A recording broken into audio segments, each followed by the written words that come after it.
जय माता जी। आप सभी को इस पावन नवरात्र में नवरात्र के बहुत बहुत हार्दिक बधाई, अभिनंदन, वंदन, नमन, स्वागत है।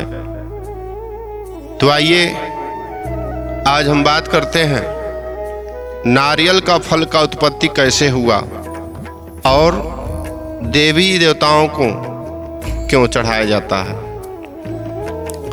साथियों, सतयुग की बात है। एक समय की बात है, माँ पार्वती जी अपने शरीर के मैल से एक बालक उत्पन्न की, जिस बालक का नाम गणेश जी था। माता जी गणेश जी को दरवाजे पर बैठाकर स्नान करने चली गई और बोली कि किसी को भी घर के अंदर प्रवेश मत करने देना। और माता जी इतना बात कहकर स्नान घर में चली गई। तब तक देवों के देव महादेव भोलेनाथ जी महाराज वहां पर आ गए। घर में वह प्रवेश करने लगे। प्रवेश करने को लेकर गणेश जी ने विरोध किए। भगवान भोलेनाथ जी ने क्रोध में आ गए। जब क्रोध में आ गए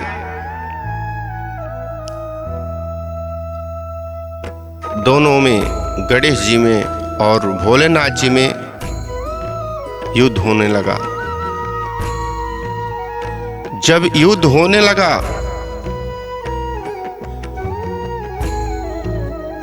सब के सब देवी देवता पराजित हो गए। तब महादेव भोलेनाथ जी उस गणेश जी के मस्तक को अपने त्रिशूल से काट दिए। तब तक उधर माता जी का आना हुआ। माता जी आई, देखी। माता जी अपना कुपित रूप बना लेती हैं। भगवान भोलेनाथ जी पर क्रोधित हो जाती हैं, कोप जाती हैं। पूरे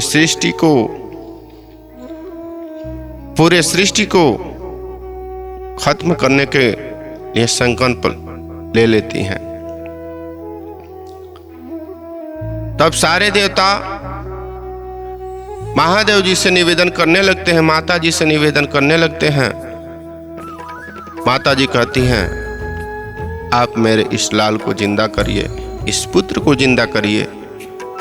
महादेव जी भगवान विष्णु जी को आदेश देते हैं कि आप जाइए वन के तरफ।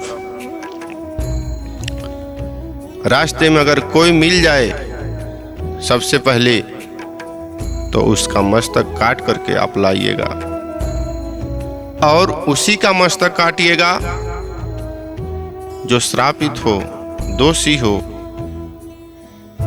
उसी का मस्तक काट कर लाइएगा, न कि जो निर्दोष हो। भगवान विष्णु जी जब आगे बढ़ते हैं सबसे पहले ऐरावत हाथी मिलता है। भगवान विष्णु जी ने उस ऐरावत हाथी का सर को काट लेते हैं और सर कटने के बाद वह श्रापित ऐरावत हाथी अपने असली रूप में आकर स्वर्गलोक को प्राप्त हो जाता है। इधर मूड़ी को लेकर के आते हैं शिव जी के पास। भगवान भोलेनाथ जी गणेश जी के धड़ में, शरीर में उस मूड़ी को स्थापित कर देते हैं।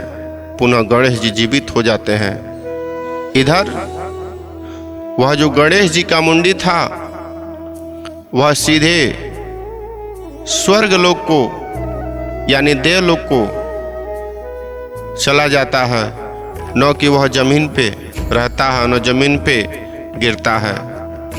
जब वह गणेश जी का पहला मुड़ी जब देवलोक को जाता है स्वर्ग में, तो उस गणेश जी का जो मुंडी कटा था, जितना भी खून यानी रक्त जमीन पर गिरा, वह नारियल का पेड़ यानी वृक्ष उत्पन्न हुआ। उसी दिन से नारियल का वृक्ष का उत्पत्ति हुआ। इसीलिए सभी देवी और देवताओं को नारियल का फल चढ़ता है। और पूरे संसार में 3 लोक 14 भुवन में सबसे अगर माना जाता है पवित्र जल, तो नारियल का जल ही माना जाता है साथियों। इसीलिए सभी देवी देवताओं को नारियल का फल बहुत ही जरूरी होता है चढ़ाना, बहुत ही पसंद है सभी देवी देवताओं को। तो अगर आपको हमारा ये ज्ञान जीवन शब्द अच्छा लगा, तो आप हमारे इस ज्ञान जीवन यूट्यूब चैनल को लाइक, कमेंट, शेयर और सब्सक्राइब जरूर करें और अपना आशीर्वाद दें। जय माता जी, हर हर महादेव।